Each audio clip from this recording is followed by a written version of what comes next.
Everybody, good afternoon and welcome to the second webinar of the Nautical Institute Singapore branch.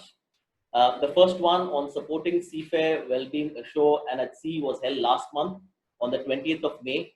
It was rather well received based on positive feedback.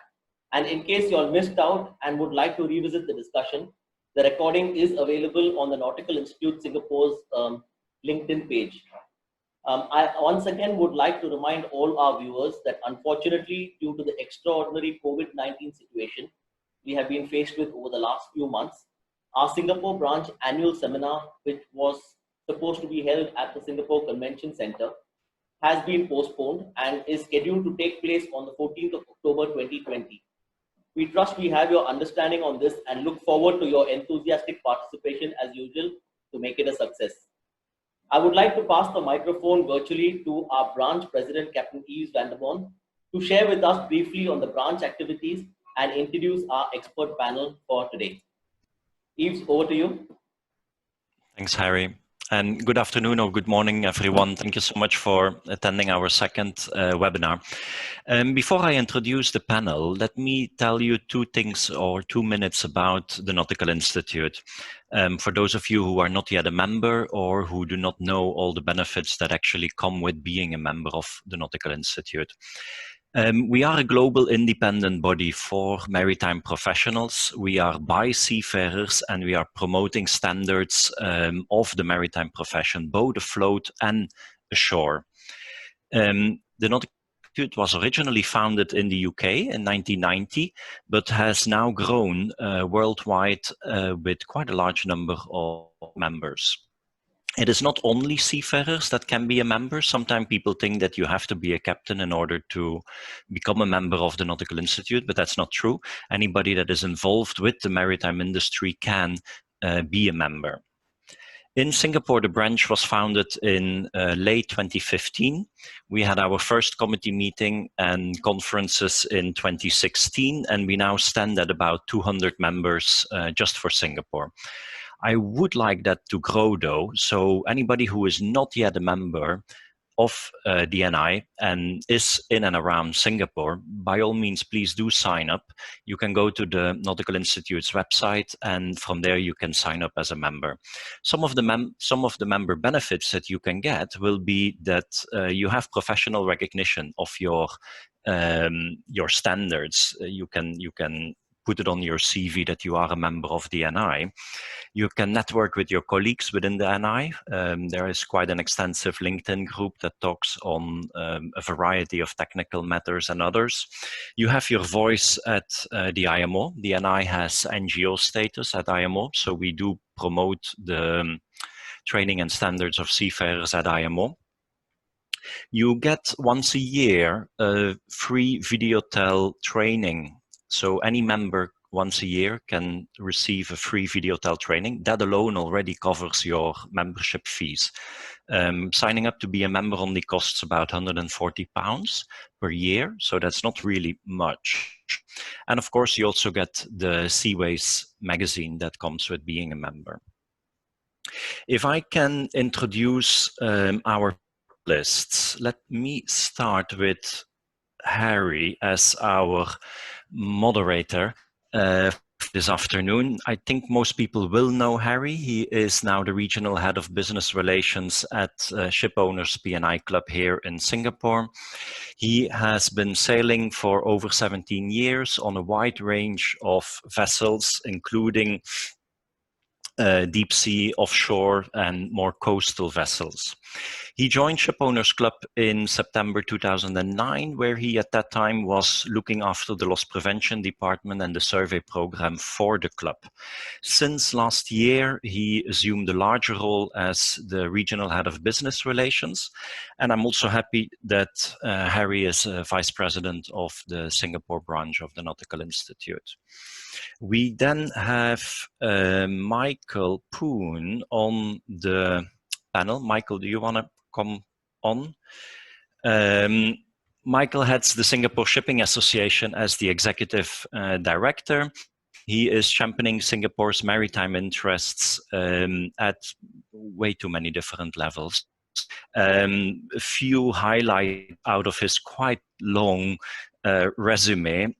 Michael is also Secretary General of the Federation of ASEAN Ship Owners Associations. And he was appointed by the MPA as Deputy Chairman for the National Maritime Safety at Sea Council, of which I'm happy that the Nautical Institute is a member as well. Then we have Captain Vinay Singh. Vinay, where are you? There he is. Vinay is also Master Mariner, 39 years of experience in the shipping industry, of which 20 years in the crew management services. He is working with Anglo-Eastern Ship Management in Hong Kong for the last 32 years, and currently is the Group Managing Director, HR Sea Staff, looking after about 29,000 seafarers for Anglo-Eastern. We have Marius Johansen. Sorry if I pronounced that wrongly, Marius. Marius is the Vice President Commercial for the Ships Agency at Wilhelmsen Ship Service. He joined Wilhelmsen in 2015 after a long decade of various other experiences.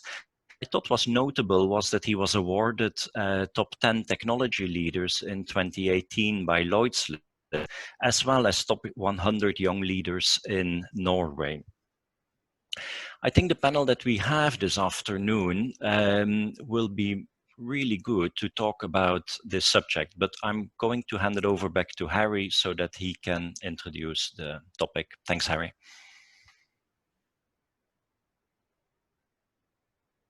Harry, you're muted.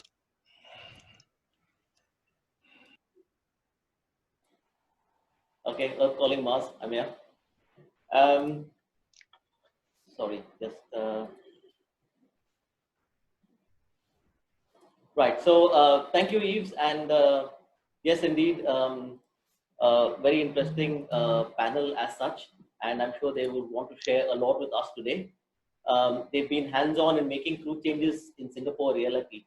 So before we proceed any further, a few house rules as usual for today's session, and we request your kind understanding and cooperation for the same. If you all have a question, we request you to use the Q&A chat function and type out your question. You all on the Q&A box, you all can vote on the questions already raised in case it's similar to the one you have in mind. You wouldn't be able to do that on the chat window, which right now is quite active. I shall raise this to our panel as appropriate. Again, please don't take it personally in case your question is not discussed, as we are faced with a time constraint and wouldn't want to keep you all away from your desk for too long. The questions will be raised at a Q&A session, which I think would be one of the most important things for all the panelists after they present their views. And of course, should there be any unaddressed issues during the webinar, please feel free to write to us at singaporebranch@nauticalinstitute.org.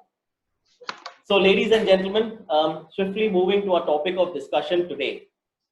The topic of crew changes has always been something that is very important to our industry because undisputedly our seafarers play the most important role to our industry.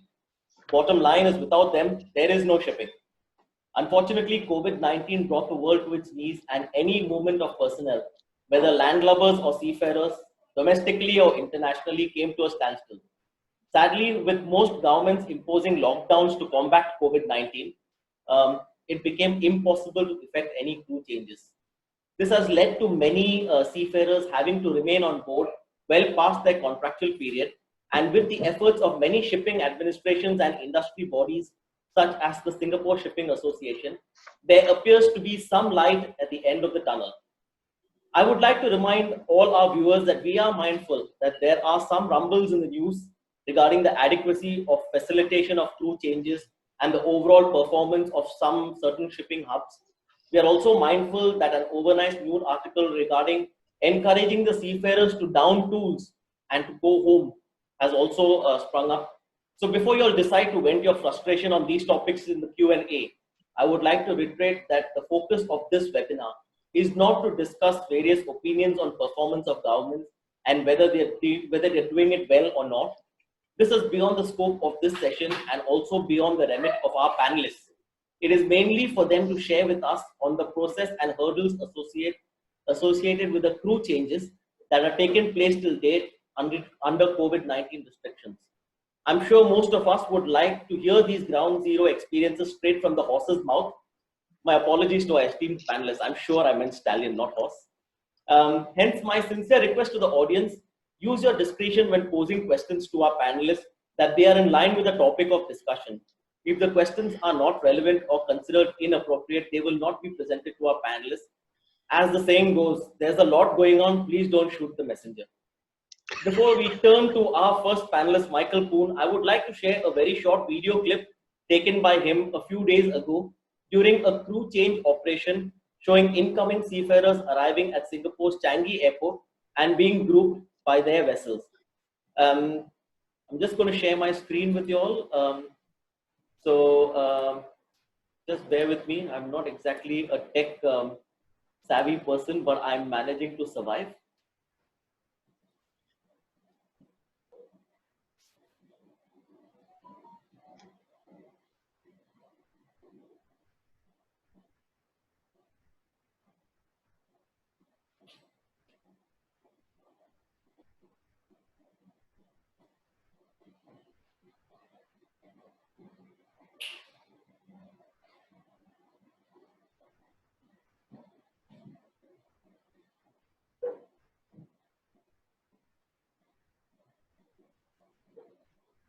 So very interesting. It's been quite a while, I think, before we've seen Changi Airport.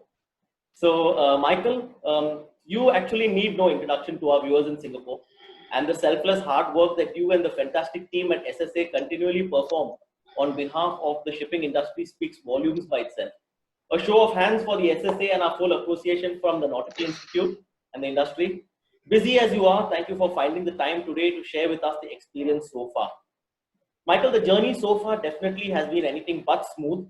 We have reached this far mainly with the SSA being the focal point of liaison between various authorities, shipping, aviation, immigration, and also unions, shipping companies, agencies. I'm sure I've missed a dozen. Can I request that you share your experiences with our viewers so that everyone fully understands the immense coordination required in facilitating a single crew change?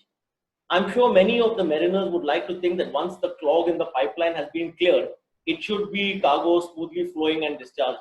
But unfortunately, this may not be the case. And I think your points would be quite significant. Over to you, Michael.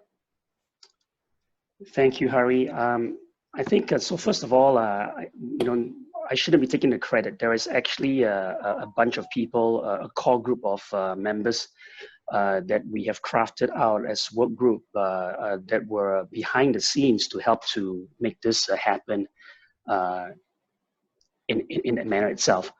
Yes, it's true. I think there's lesser time for me to not waste on this to talk about the frustrations as well as the challenges that all seafarers are facing. They want to get home, and there are also seafarers who want to get on board to earn an income and a living as well. But I think I should want to start and begin with the pure subject matter in mind, and that is actually a seafarer. They are humans. They are someone's son, someone's father, someone's husband or spouse, and someone's brother. They're not goods to be moved around for convenience and everything else. They all have, they have a life that you can't put a dollar value into.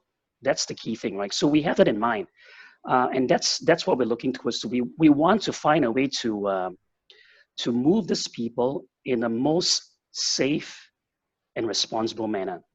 Now, bear in mind, as we were looking through this, if you recall, the entire world started to close down on all of us around the March, April, and May timeframe. I think March and April was really the peak where every port in the world was saying, I'm not sure about this. We're just going to have to stop and reject crew changes because they can't be sure of what's going to happen. But what is live to all of us now as we're experiencing this, even when you're dialing from overseas from this seminar, no government has a good hand on what is the extent of what COVID-19 has come down on all of us.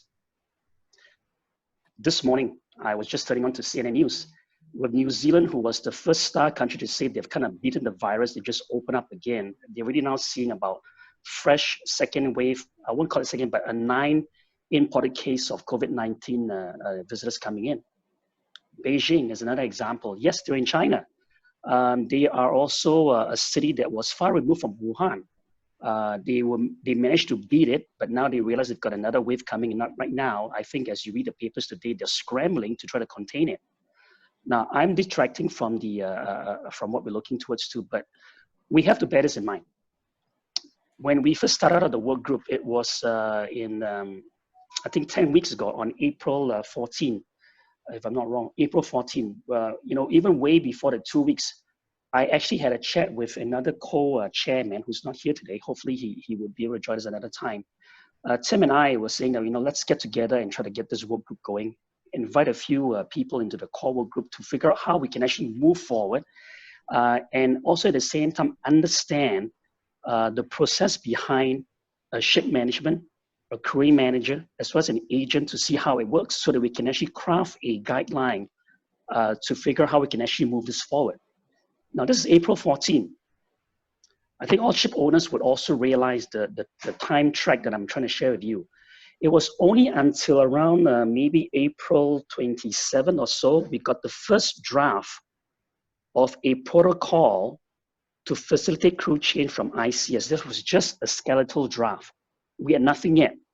But even at that time, we didn't wait. The work group, I think Marius, one of the co-panelists here, was part of my work group. We were already struggling to figure out how we can get things going, how we can actually find a way to gain some trust, recommend some guidelines that we're going to put in place for the government to look at it and say, hey, thank you very much. I think we can work around this premise and see how we can go from there. Now, all of us, the ship owners, the industry, the government agencies, no one were an expert on this. We had to get things going with as much as we know at a point in time. The plan was as follows. We wanted to find a way to craft out a localized Singaporean crew change handbook that would, number one, put some assurance to the government that, whatever we're going to recommend would be pragmatic, that can serve the industry's needs. It shouldn't try to encroach too much in terms of complications in that area. Number two, as I mentioned from the very beginning, we have to bear in mind, these are seafarers. They're not a cargo, they're not a commodity. We got to make sure that whatever we do, we have to move them safely and responsibly. Number three, whatever we are doing, we have to make sure that it would be able to, at least when the seafarer leaves and returns to his hometown, home country, that receiving government will say, okay, that's great. I think these guys have done a great job. He has gone through, he's clean. We can let him in without further inconveniencing the entire process altogether. That to me, and I think that to the work group, it's a tremendous challenge. We had nothing to begin with, but we had to start somewhere. So, lo and behold, April 27 came, we got the first ICS draft, and then the group here said, well, let's now figure out how we can actually move from there to now put some meat into the whole area altogether. And I recall on a weekend, I was looking at through and said, I think we better find a way to think and act as if I were the agency, if I was the immigration person, if I was the airport security, and if I was the doctor or the Minister of Health looking through this and to approve this, what would I be asking for?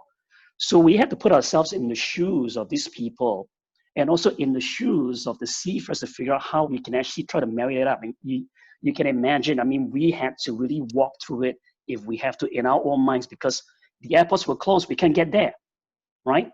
Singapore was in a circuit breaker period, we can't go to work. So we have to find a way to figure this out. So the task was set ahead of all of us. It was, I think we were very happy, or rather very pleased that the work group literally got around and focused on the things that we got to get things to move fast.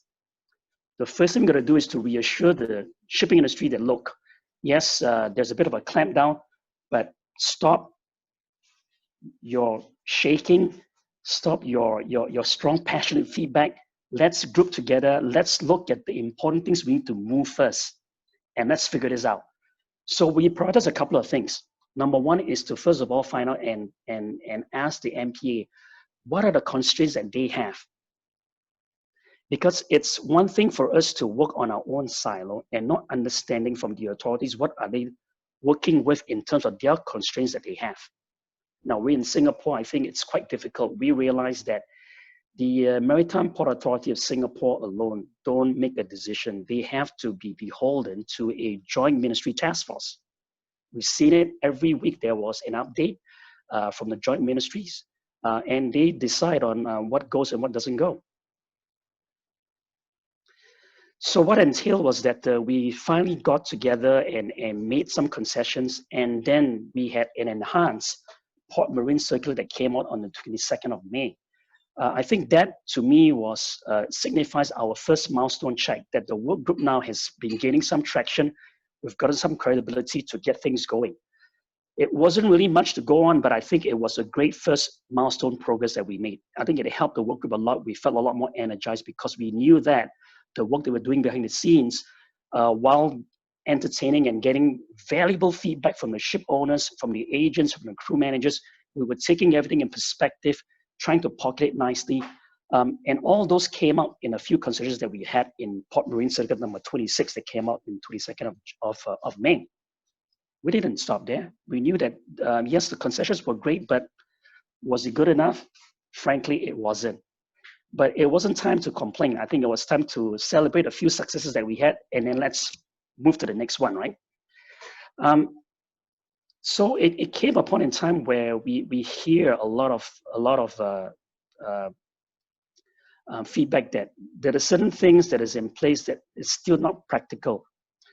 And so we said, well, let's do a few trial tests. We did it with a Russian vessel. We did it with an Indian crew. We did it with some chartering flights to put in place because flights were non-existent. And just to test out the principles and the measures that we wanted to put in place that was for us. And the idea was to try to figure out whether the figures that we put on paper, would it really, really work, even though we try to exhaust as many scenarios as we can. So 2 trial tests, I think, took place. One was with a Russian clipper with an all-Russian crew, just to find out whether from the end of the world, we can do a transnational European into Asia kind of a flight to see whether that can work out.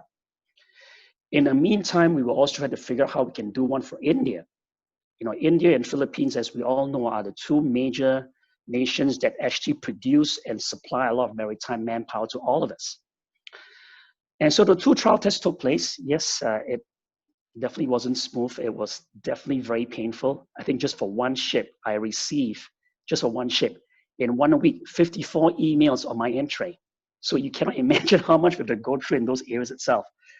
But I think at the end of the day, as I look back, I think those 2 trials gave us a lot more confidence, gave the authorities a lot more confidence, and said, well, let's now move to the next step. Yes, the question that everybody asks is that, well, you know, more should be done. We've waited too long, so what's going on? But I felt that there were many other crew changes going on, even while we were fine-tuning some of the process that we're having. It may not be publicized, and maybe for some reasons why they were not publicized was because we didn't want to see an inundated barrage flow of submissions that would throw whatever plans we had asunder. And so we had to make do what we had, and we had to kind of like throttle it. Maybe not from us, but maybe from the MPA and from the powers that be. But for whatever reason it was, I think if you look back right now, it seemed to be quite good.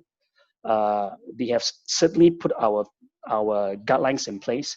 The video that you showed, Hari, I think if the audience have seen it, that's just one portion of the guideline that we have. But if you look at it carefully, it actually tells you and shows you in detail what it means. You saw that was an incoming crew from a chartered flight. That chartered flight had, I think, 5 ships, 5 different set of crews, 5 different ships for 4 different companies. They were not from the same, right? Now, what it means is as follows. Yes, we said for a crew to sign on, you got to spend 14 days in your home country, get yourself tested before you fly. And that's precisely the point. The point is as follows. If we were to allow, and we recommended that a 14-day home quarantine to be done at the home country, we would save the ship owners a lot of time and a lot of pain to try to find quarantine facilities here in Singapore, which is non-existent to the public. We had to tell them that, you know, it's at your convenience. You got to get it done. I think it's great for you. You save that time. Then you plan ahead. With the test to be done at the home country is also just as good, because when the flight comes in, we know that that flight, all of the crew that were coming in would have done that. We want to have faith that our ship owners, our ship managers are making sure and taking the extra steps that when they put that crew on board that flight, they won't be putting at risk somebody else to be infected. As I mentioned, it is someone's brother, someone's husband, someone's son, and someone's spouse, yeah, or someone's father. So that's what we look at. So now you see, right? You saw that video earlier on, right? When they come on, when they get off the plane, they're already in full PPE suit, mask always on. And what happens? We have a security officer that actually directed them and said, look, what ship are you at? Is this the ship you're going to? So you direct them to by groups. And then we still segregate them in a safe distancing measure as part of the observance that we have. So the MOH, the industry that's looking at it, and the ministry looking at, okay, these guys are safe, they're following to the letter. Now, to us, I think, you know, when I was there as a first eyewitness, I was kind of pleased because I think Marius and I and a few other work group, we actually were imagining this, and to see this being rolled out, to me, it was an eye-opener. And they were following that to the letter. And why we need to do this? We have to keep all of this crew in a cocoon or a bubble state. Well, they may have shared the same flight, but as they come on, they need to be cocooned, right? Now, the security officer that's assigned to them now says, okay, now I've got these guys together. You know, they're all taken care of. The first group is assembled. They get off to the immigration clearance. So we're giving them a safe corridor now. This is safe corridor will now give them priority in crew clearance at the immigration counter. While they are doing it, this other group is still staying behind in the holding area. Why? Well, because sometimes in the crew, in their haste and their excitement to get on board, they may have filled up a form that is maybe wrong. Now is the time to rearrange it, to look at it, so that when it's their turn to get to the immigration, they will move out fast. All in the time and in the purpose to get them out as soon as possible, because the vessel is waiting. The ship owners can't wait. They want them to be on board as soon as possible, right? As the crew is doing clearance, behind the scenes, without anyone knowing, we have baggage handlers now identifying the baggage, taking them off the belts to put it in place. Now we got to have that practice. Yes, you may say, well, this is just a charter flight. We don't need to do that. But we're going to do the same thing for any commercial flights that's coming in with a mixture of business travelers as well as sea crew. We want the crew baggage to be off so that you won't be jostling around with other passengers looking for your bags. But the good thing is that once they clear immigration, they get their bags and then they're out. They're seeing an agent that is waiting for them. That's the key thing, right? It's all about saving the crew from any risk of exposure for no other reasons. And that's pretty much it. Challenges that we have, a lot. I have to tell you, it's not an easy task. We hear every ship owner's viewpoint. They all have a right for concern. And let me tell you, we empathize with them. There's always that open question about, well, what should we do with this? And what should we do with that?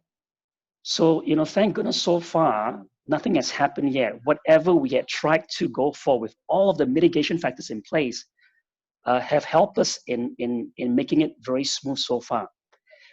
Of course, I think, you know, positively, we're looking for some more crew changes in the next couple of weeks.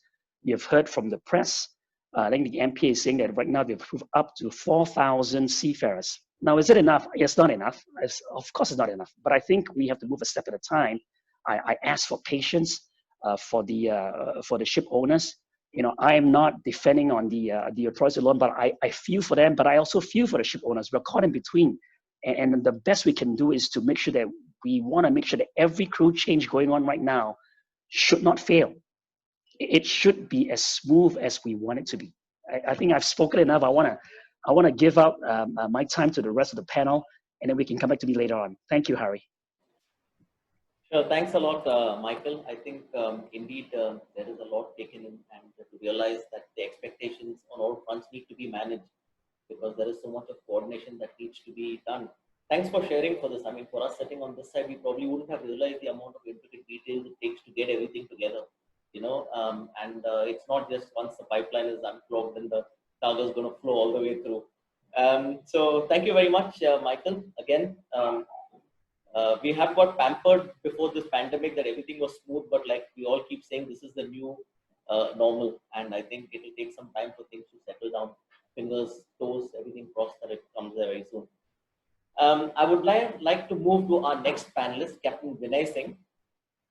Captain Vinay, we have been seeing in social media that AESM has been able to effect a reasonable amount of crew changes during this time, and I think congratulations on that front. I mean, because the more we can get seafarers home and on board, I think it's important. We would request you to share with the audience on how this facilitation by Shipping Association and various associated stakeholders has assisted the ship manager. And also, I think your biggest challenge in walking the fine line between maintaining seafarers' morale, managing their expectations, more important, the expectations of their families. I'm sure, I think you all would be inundated with calls from their families as such. Whilst this passage plan blueprint of crew chain was drawn and finalized, the execution surely must have along the way, thrown many a curved ball and required continuous tweaks and improvisation along the way. I think when we had discussed a few days earlier, we had also briefly spoken about vessel diversions, etc. So I think that this would be something that if you would share with the audience, it would be well received. Over to you, Vinay. Thank you, Hari. So our experience actually, when the pandemic broke out, we realized that once China was closed, we realized first thing that this may go global. So we tried to do maximum crew changes at that time. In February, we tried to relieve people who were due in March also, so that we don't have too much buildup, and we thought maybe it'll last 1 month. So by the time actually we closed down the crew changes on 23rd of March, we had relieved most of the people, and only maybe 3% of our staff was due for relief, so which we were very comfortable. Now, of course, we never realized it will go on for 3 months, and now we have a large number of people who are due for relief. We started crew relief again about 3 weeks back. These 3 weeks, we have done close to 120 crew changes, and maybe another 200 are planned in the next 3 weeks. But what we are realizing is we are just scratching the surface, actually. I mean, because in the 3 months, the workload, the piled up numbers have gone up. And even if we are able to touch maybe 40–50% of the ships, still 50% or more ships will not be able to touch because the volume is so high. And the restrictions remain. The challenges, what we have done is we have kept the ships advised, basically, whatever we are doing and whatever our challenges. I mean, main challenges, I think, because of thanks to WhatsApp and social media, everybody knows that globally, nobody wants a foreigner in his country. I mean, they just don't have quarantine facilities for their own citizens enough, or hospital facilities. So they don't want anybody transiting. So most countries are in shutdown mode, which have started slowly opening up now, but still it's very slow opening. Also, our major challenge remains that the seafarer home countries are the ones which are majorly affected. So we have India, which is completely shut down for 3 months, and still no international flights are allowed. Okay, we are doing chartered flights or whatever, but very few. China has remained closed. I mean, still practically very few, once in a week kind of a flight allowed to some places. That also you are allowed to board the flight only if you have a visa for that country, which you will never have because consulates are closed. And Manila has its own restrictions, including for repatriation people, very few repatriation allowed. So technically open, but actually not open because a lot of flights are getting cancelled at the last moment for repatriation of the people. So it is not really much flow working on. So the maximum crew changes which happen for us is actually by the seafarers' home countries. That's where it's been a great success, that the ships which call China replace all PRC staff, whatever are due. Ships which call India replace all Indian staff, and even deviate the ships to Manila, replace the staff there. For Indian coast, ships crossing, say, tankers, basically, we realized, mainly trading to Persian Gulf, cost close to Indian coast, so diversion is very small, and with that thing they are able to do the crew change. So we are able to do that. So that's where major amount is arranged. Of course, with the success has been on EU side, Ukraine seems to be working quite all right, because okay, you have to make a maybe 1,000-kilometer drive by bus, but you can after that you get a flight and you are able to connect. You know. Russians similarly are able to work well, and EU crew has been actually throughout. They never really stopped. You know. So EU crew has been working very well. You know. So that's is working very well, but. Unfortunately or fortunately for us, the volume is Manila and India more, and that's where the major problem remains. Of course, the consulates are closed, so the flights are, the visas are not there, and so we can fly in people only to some 10 destinations we have figured out where no visas are required and seafarers can travel. So those destinations we are using as hub ports to fly in people. From India, we have practically every day a flights to Doha. And from Doha, we are taking connecting flights globally all over the world. So this is a chartered flight from India to Doha. And from there, we take away the flights. And we have chartered flights to Colombo. From Colombo, we are able to do crew changes basically at Gaul by deviating the ships there. But Colombo itself has a limitation of 300 berths only. You know, that means they have safe houses for 300 people, and if they get filled, so last week one of our flights with nearly 100 people got cancelled at the last moment because the safe berths at Colombo were full, so flight had to be cancelled out. So these are the kind of problems what we face. You know, so what we do is we keep the ships advised from the beginning. We have kept, okay, I mean, I think practically everybody has done some kind of extra bonuses, some kind of a doubling of internet speeds, free connectivity. We have started extra engagement with the staff. We have, with our HR cell, working directly with them to have some kind of entertainment, competitions. You know, so a lot of good stuff, a lot of new talent actually we are finding from ships. You know. Of course, keeping in close contact with the families, keeping them updated.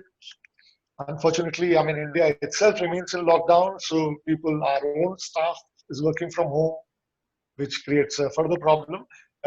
Manila at least has opened out, nearly 60-70% of the staff are allowed to attend the office. So these are the things, what is the actual situation, what we have faced. What good things we are seeing now, like I think today it is announced that Korea has said, South Korea has been one of the major hub for us for crew change outside the home countries of seafarers, because they allowed people to come and stay for 14 days in quarantine and then join the ship. So it was a simple matter of either deviating the ship to South Korea, or if the ship is calling South Korea, so you just put people 14 days in advance. Okay, it's an expense, but at least changes can be done. You know? And even off-signers can stay if you don't have a flight that day. They don't mind that, so they are able to stay 1 or 2 days. So South Korea has been working well. The problem was 14 days of quarantine. And in South Korea, seafarers can join without visa, so that was a good part. Today they have announced that maybe the quarantine period, they will reduce maybe max to 7 days. And so they check everyone when they land in Korea. And if you're all right, then even after 3 days, they could allow you to join the ship if ship is in port. So that's a kind of good change which has happened. And for us, the stay facility in port is the second important thing. What we look for is, first is that whether it's a visa-free travel allowed. Second, whether there is a flight available. Third, what is the quarantine period in that country. And fourth, whether off-signers or joiners whether they're allowed to stay, because flights are not every day. So some of the countries which have opened up, Hong Kong has opened up now. Last week, 10 days, Hong Kong opened up. They have allowed the crew change for even ships to just move in and do the crew change. Earlier, they were allowing only for ships which are doing cargo work. But the problem of Hong Kong, Singapore, US, UK, a lot of these places where actually crew changes are allowed, remains that seafarers off-signers must depart immediately from ship to the airport, which effectively means that either if you don't have commercial flights, ships have to wait till the time you have a flight lined up. Unless you have a chartered flight, if you are taking over a ship or something like that, then it's easy to do. That you have a chartered The charter flights also you had mentioned, Vinay. I think there is a lead time for booking it, etc., and planning. It's not that you could just get it. Yeah, so that is the problem actually. What we are facing is basically in India, major time, because like most countries, they are very scared that they don't want people to come from outside and infect the local population, and for that they have put a timeline that you need to book the repack flight 7 days in advance and outgoing flight 5 days in advance, and you can't change the names. Now, the problem what we face is that ships are never kind of precision ships, I mean, it is coming on one day and then suddenly it has got delayed by another day or got delayed in the load port or whatever. And very difficult to book the repack flight 7 days in advance with fixed names. And this apparently, the logic in India is they're saying that they have to check from, say, if the flight is coming to Delhi, they have to check with the local government in Delhi that whether they have enough quarantine facility, enough hospital facility for the incoming 170 people, And unless they confirm, so there are 12 different bodies from which permission has to be taken for a single chartered flight, and there are different bureaucrats, different ministries. So it's like what Michael was pointing out, everybody, you have to coordinate, and for a single flight, there is a huge amount of work. And then if anything changes, it just cannot be done. And the money is lost because the flight cost cannot be taken back once you have booked the flight. So these are the kind of challenges what we continue to face. We try to tell the sea staff, and what I'm realizing is, of course, their patience has run kind of real thin now. And people just want to go home. They just don't want to listen any more stories now. And that's a challenge what we had as of today. But okay, we are trying our best to do it. Our teams in India are working really, really hard to make it happen. And let's hope that we will be able to relieve more people. I think so wanting to go home as soon as possible existed with us seafarers even before these kind of things. When we've decided to go home, we must go home. But unfortunately, now it's getting more complicated. I think there are questions coming in, fast and furious. But as we are proceeding with your talking, some of them are getting answered also, I guess, because I think people are getting to realize that there's so much more. This is one big jigsaw puzzle, and we've just got a few pieces in our hands, and we're left at the mercy of quite a few other authorities and other governments, etc., to release the remaining pieces, and only when it all falls into place will you be able to effect a true change. And I think thanks, Vinay. Yeah, thanks for sharing this with us. It was a different perspective from what Michael has, and thanks for finding time with us today. Now, moving to our final and third panelist, Marius. So, Marius, you are the man at the crime scene. It all boils down to the efficiency of the agent wanting it to happen. Usually when something doesn't happen, they'll say, "Oh, the agent." If something good happens, yeah, it was me. So this is what you've been part of the working group also to facilitate true changes in Singapore. So you've been part of actually getting that framework into place, etc. And so you've seen red tape, and you've also seen what is at ground zero. You've had many experiences from a different perspective. What you would like to share with our audience, and Wilhelmsen have that global presence and reputation, and perhaps you could also share with us regarding the challenges presented locally as well as from a global perspective, because so far we've been talking of a more regional, but I think with Wilhelmsen background and your experience, you could share with our audience something on a global perspective as well. Over to you.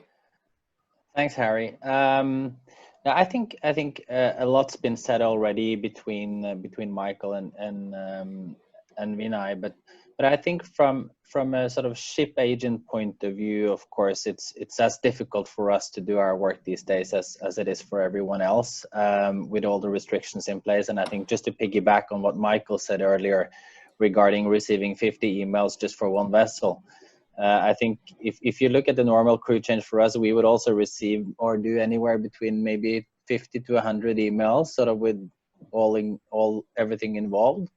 For the first crew change we did in Singapore on the new protocol, we did 1,000 emails. I'm not joking. There was 1,000 emails flying just to be able to coordinate that with everything involved. Yeah, it was maybe a bit of a special case since it was the first full crew change, but I think that's probably representative for the sort of current normal at the same time, because of the fact that the situation is so fluid, and that's not only the situation in Singapore, but literally anywhere else. So, I mean, from a sort of Wilhelmsen Ship Agency point of view, as an independent agent, I mean, we handle 120, 130,000 crew a year, maybe, on behalf of all of our customers combined.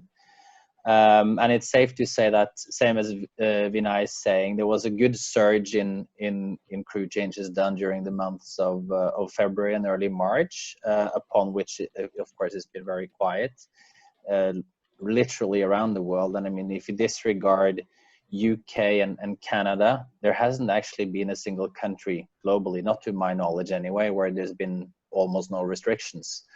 And even for countries like Canada and UK, you still need a visa, and when the embassies are not open, that's kind of difficult to arrange for. So I think this is a problem that we've felt everywhere, and I think the challenge with it is not so much sort of the independent reasons why it's difficult, because yes, it is troublesome that the vessel have to stay in port until the crew has departed, and actually also have to be in port before the crew arrives.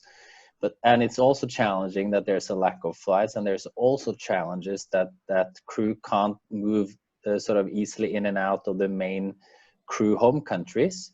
So for me, it's really the sum of all things which is the biggest issue at the moment. It's not all of these separate individual small restrictions which by themselves are causing a little bit of inefficiency in that crewing sort of value chain. It's the sum of everything. But I think if I were to narrow it down to two main reasons, it's definitely the challenge related to getting crew in and out of their home countries, as well as the lack of commercial flights compared to the normal situation, which is the main obstacles for doing crew changes at the normal level. And then, of course, building on top of that all the local restrictions which vary from country to country doesn't make it easier. But I think that there is some sort of light in the end of the tunnel, I guess, in the sense that if you look at just month to date June, we've done more crew changes than we did during both month of May and month of April, and I don't think that's anything special about us. I think that's probably generally speaking the case. I had a look in some of the questions that came in here as well, and I think in terms, if you look at Singapore specifically and our experience sort of with MPA here, I truly do believe that as long as you follow the restrictions and file your applications in accordance with what is expected, you will be able to carry out your crew change. Doesn't mean it's going to be easy, because planning that with literally just a handful of flights, commercial flights arriving daily, is very difficult.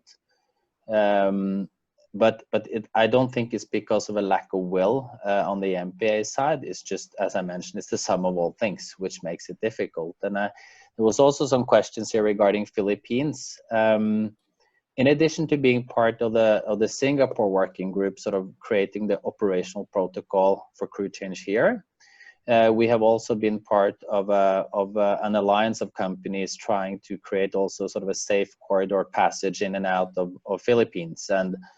And let's just say the challenges there has been at least at the same level as we have here in Singapore. And I can appreciate it's difficult for governments and regulators in the current environment when basically things change from one day to the next. And I think sort of testing capacity, for instance, in the crew home country is a big obstacle today. I don't think there's a lack of will, but there's basically a lack of physical infrastructure to carry it out. And subsequently, you struggle to meet, even if you theoretically were to get the flight out, you struggle to be able to fulfill the requirements of crew having been tested within the last 48 hours prior to departure, right? So it's all these small little things, I mean, which independently isn't showstopper in itself, but collectively make it very difficult to operate. But as I said, I think the silver lining is that there seems to be some light at the end of the tunnel. There's more and more sort of ports which are making it easier, but until we get flights at the normal level, and until major sort of crew hub countries really open up for their nationals to that are seafarers to easily travel in and out, I struggle to see that we will get crew changes back at any sort of reasonable level anywhere, really. Thanks, Harry. I'll try to keep it at that in the interest of time. All right. Okay, Marius, but thanks a lot. I mean, I think it's important that we get your perspective as well. There are questions coming in. I think Michael has managed to answer a few on the chat, but however, I'll just go by the order. Is Vinay also with us? Can I ask Vinay to please switch on his camera as well? So I think one of the top questions is they want to share your experiences challenging getting approval from MPA and ICA before seafarer crew travel, mindful of the potential time difference between Singapore and the seafarer's hometown and the scanty flights. So how do you think this is going? If I can cover that one, Harry, I think we're filing a lot of applications, and as I mentioned just now, generally speaking, at least I haven't seen that any application that fulfills the requirement has been rejected. On the contrary, as long as we fulfill the requirements or the customer fulfill the requirements with a 14-day stay home notice, testing within last 48 hours, have a valid sort of a ticket and everything, you're able to carry out the crew change. But of course, if you try to cut the corner, even the smallest little deviation, you're likely to be rejected. So, which I can appreciate in the current situation. So at least that's our experience. Right. Okay. Thanks, Marius. There's a question which has come to Michael as well. Singapore need a PCR report conducted within 48 hours before coming to Singapore. So the PCR report may not be available within 48 hours. It is possible to improve this time limit to 96 hours. So these 4 days of the joining crew can be in quarantine in a hotel as done in Manila. Your thoughts on that, Michael? You're on mute. You're doing my line of talking with a muted mic. Sorry. So that was my answer. No, yes, we are. The work group is well aware of this. In fact, when we first saw that requirement that came back from the authorities when the work group submitted our proposal, we were actually taken aback. We spent countless times trying to counter them and figure out why were they adamant about this altogether, because we realized that, why 48 hours such a special magic number? So I recalled talking to the work group. Marius was there as well. I said, look, I did a check on my own. I had friends who are medical doctors at the front line looking after COVID-19 cases. I had 2 other friends who are operating and running the labs in Singapore here that are also diagnosing all of the tests that's coming in place. And I forwarded that email to them. I think they saw it. They said, look, there's 48 hours. Actually, it's very doable. They can turn around a test within 6 hours. And even with the labs that are so limited in Singapore, they were, I think, testing close to 1,000 people a day. They were able to turn it around in 48 hours for a complete test. So I think the MOH, the Ministry of Health, took that as a standard, and the fact that with the volume of tests that the Singapore government was issuing to the foreign worker population segment and getting them back in a 48-hour, to them it was deemed reasonable. So that's how that 48-hour time frame took place. I just wanted the audience to understand that it wasn't because it was just plucked in the air. So because of that, we also realize now that it wasn't a limitation that was set by the MPA. It was really set by the Ministry of Health because we heard it from the doctors themselves. Now, so there's a conundrum here.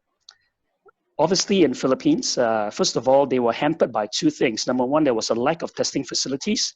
There was also an initial lack of testing kits. They had to subcontract it out to the Red Cross to bring in the PCR tests for them to look at it. It is regrettable and it's unfortunate for Philippines because they lack the resources.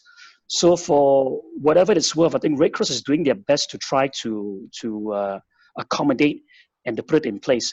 But we also need to be quite cognizant of a couple of things. In the Philippines, as an example, seafarers is just one part of the many, many overseas Filipino workers that are returning or going out of the country to earn a living. And I think in the whole scheme of things, the work group also recognized this, and we quickly actually on the side, we're working with our counterparts, the Filipino Ship Owner Association, to try to get some priority for seafarers to either return home or come on and join the vessels that are either all over the world in Hong Kong, Singapore, or wherever else. But the Philippines authorities definitely had their hands full as well. I think that's the key thing. Yes, we realize that the average, some as worse as 7 days before you can get the test results. Some were about maybe 4 to 5 days. Some said maybe about 3 days or so. I think at the end of the day, we realized that it was something that we have to deal with, and we have to take it separately with the MPA, because we don't want to let one country's inability to meet that timeline to then scuttle the entire discussion that we had at hand, and that would stop any crew change trial test in the first place. So we had to proceed and go on and work with what we had best at that point in time. Yes, that 48-hour requirement is still there, and I'm not sure whether it would be relented. But I know for a fact that while we are talking to them, there are still some level of flexibilities involved that's taking place. I'm well aware that some ship owners, some ship managers and agents are still able to get crew change done from Philippines, even though they may have exceeded it by a couple of hours or a day or so. So I think that's the key thing.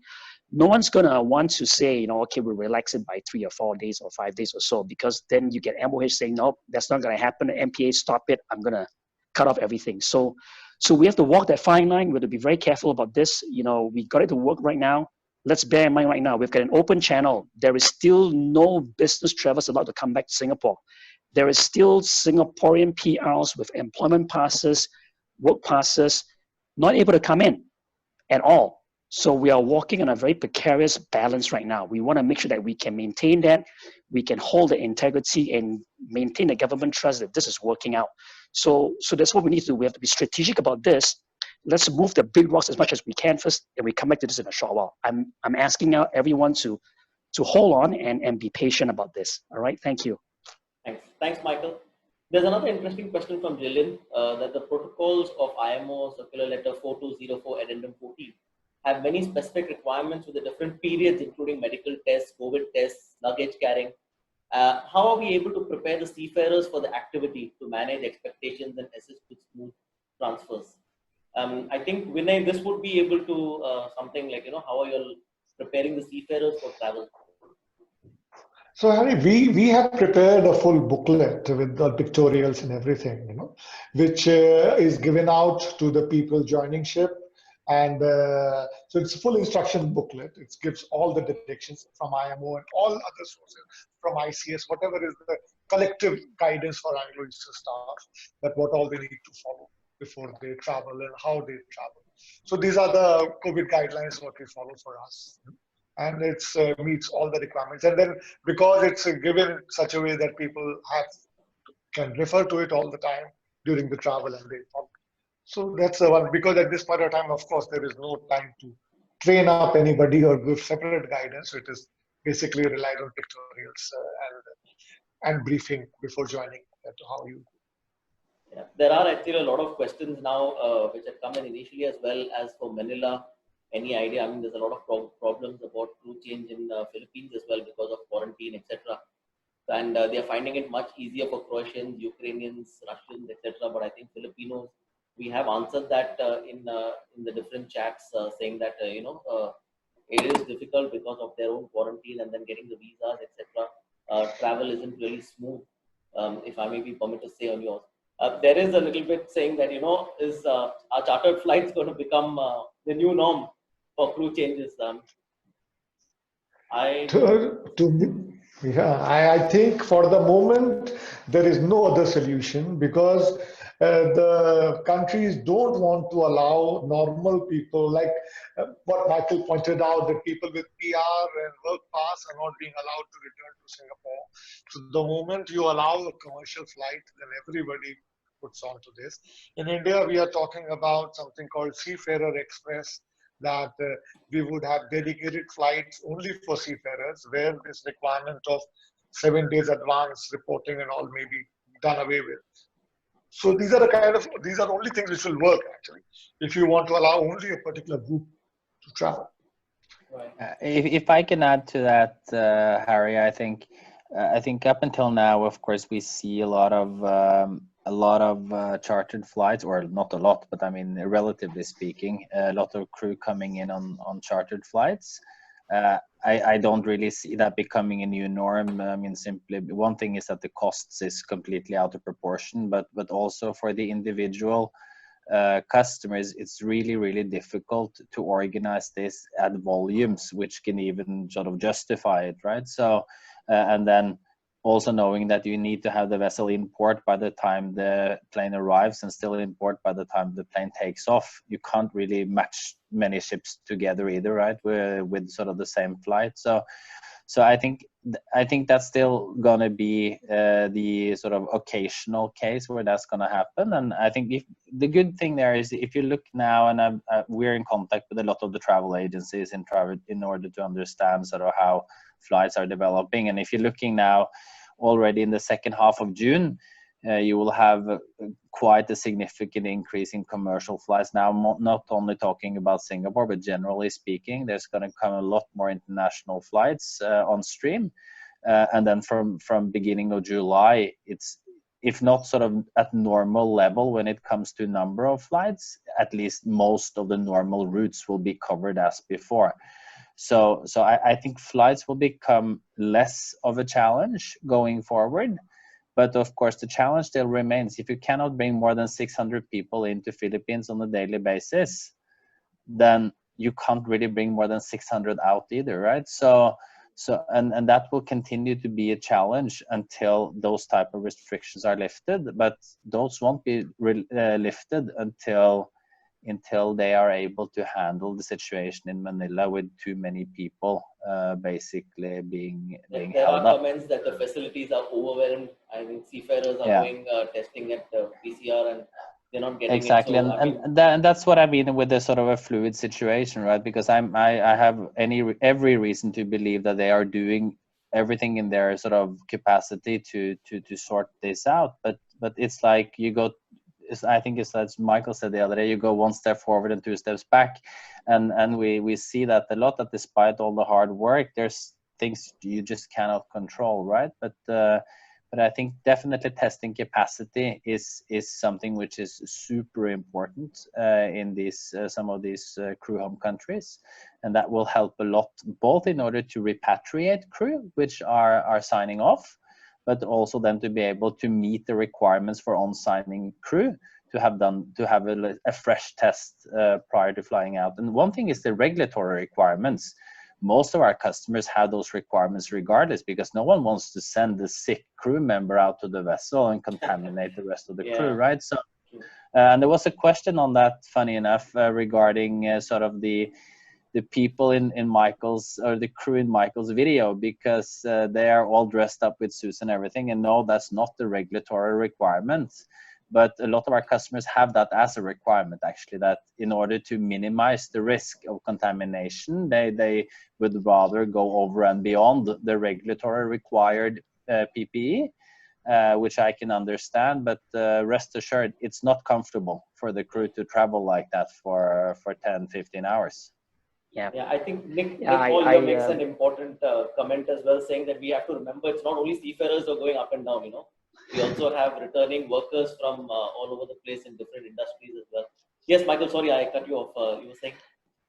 No, yes, I think Marius said it before. I also kind of answered that question earlier on the sideline about the PPE thing. So it's not a requirement. I think this reflects the various companies who want to be more responsible. I think that's a key thing. You want to be responsible for your crew. It's not a requirement. In fact, on the actual day itself, we welcome another 7 more commercial flights that came in from London, from Jakarta, from Manila, from Mumbai, as well as from Denmark. These guys were coming in because it's a commercial flight. They were not in PPE, but at least they had their mask on, because that's really important for all of us. And they were also, the same video that you saw, the practice was being done, and they had to make sure they were being socially distanced apart. That's a key thing. So I don't think I want the audience to walk away saying, oh my God, I got to buy a box load of PPE to get them ready to go. It's not the case. I think if you want to be responsible, I think you can do that. I think I would say kudos to you, my applause to all of you for doing that, because you really show to the world that you want to be safe, you want to be responsible. I think that's the key thing. Thanks, Michael. There's one question regarding any update on MPA's approval to use or using of holding facilities for crew change in Singapore. Okay, this is a very good question, yeah. Because insofar what we have done pretty much addresses most of the shipping cargo liners, but there's one segment that I feel the most pain for, and I let me tell you, I walk in the day of their shoes. I know how frustrated they are. That is the liner segment, the container vessels. These guys are super efficient. They come into port, they discharge or pick up cargo, and then they're off. They're on their way. They cannot loiter because the port will kick them out. I need a space for another container vessel to come in. So obviously, it's very tough and not easy to match an incoming flight just for the ship to be there, the 6-hour or 12-hour changeover to get it going. So we have, from the very beginning, we have thought this through, and we said we need to have a dedicated holding facility just for this purpose, because we know that there's never an ideal time with all the stars aligning where a flight departs or a flight arrives at the same time as a ship is in port. Holding facility is one of our biggest wish lists, one of our biggest rock that we need to push and clear. We have been asking for that. We've gone back with them and we've drawn our plans and our proposal to put it in place. But I want the audience to know a couple of things. The holding facility is not as easy to say, well, let's just have a holding facility, and we'll anchor it somewhere and then we're done. It doesn't work that way. You got to understand a couple of things. First of all, these holding facilities will need to go through the purview of the entire joint ministries task force, because it is holding facility. You are having people that are there. They want to minimize external further complications and contacts to the local community itself. And so to mix it in the purview is not going to be good. We cannot be using the ones that's now been seconded and has been taken by the national interest. We've got foreign workers. Look at the numbers that you're seeing every day. I'm not lying. The stats are there, right? 600 tested, 300 gets positive. That's a 50% hit rate. We still got about 250,000 foreign workers in Singapore. Count that number of the beds that are out there right now. It's not enough for everybody. Let's be honest about this. So we got to find a way to do our own, a holding facility that's dedicated to seafarers that won't tax the national infrastructure. That's a challenge we have. It's not easy. There's a certain cost to it altogether. There's also a level of inspections and rigor that needs to be put in place. The health authorities need to make sure that things are in the right standard as if they were operating one on land. The Civil Defense Force needs to make sure there is a medevac plan in place. There's a fire safety plan in place. The police force needs to make sure that certain things are also in place in terms of security. You can't get people walking in and out having a smoke chit-chatting with somebody else who's from a different vessel.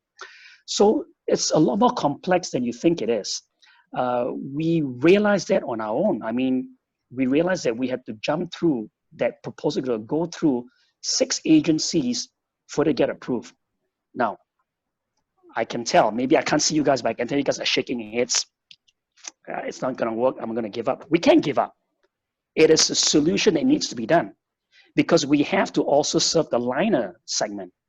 We definitely hope to get some traction on this. And I am hoping honestly holding my breath that we will see some light at the end of the tunnel. I think Marius said it. We are quite close to the finishing line right now. Yes, and even if we cross the finishing line, the work is still not done for us. We're still going to continue on to try to make it a lot less painful for everybody else. That's all I have to say right now. I don't have the answer because it is up in the air, not with the MPA, but with the various agencies that want to have a hand to see that everything is assured and going according to their plans for that to happen. Thanks, Michael. We have a few more questions. I mean, I'm sorry, we are overshooting, but I think it's quite interesting. There is a platform for sharing chartered flights, Emily. I think Captain Kunal has just shared something with you on the chat. You can refer to that. Also, there is something regarding does MPA approval have an expiry? I mean, will this be impacted? Should the flight be cancelled or delayed? Is that an issue? Marius?